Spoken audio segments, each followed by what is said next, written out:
Okay, so here's an interesting experiment using an insulation tester and a normal multimeter. So we have the insulation tester set to 500 volts here.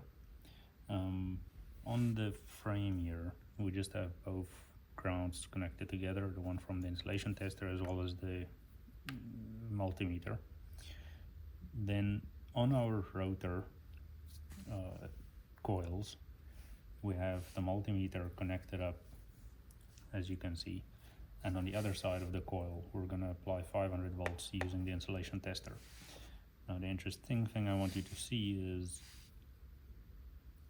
this will go up to 500 volts, but once we remove the 500 volts applied by the insulation tester, the 500 volts won't drop off immediately.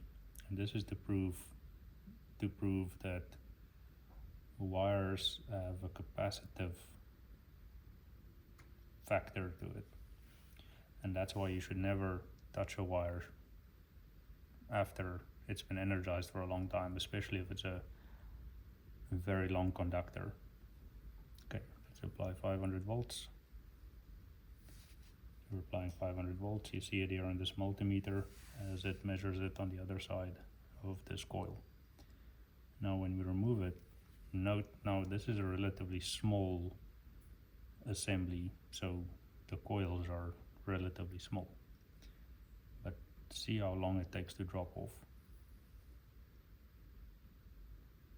Still going. 19, 10.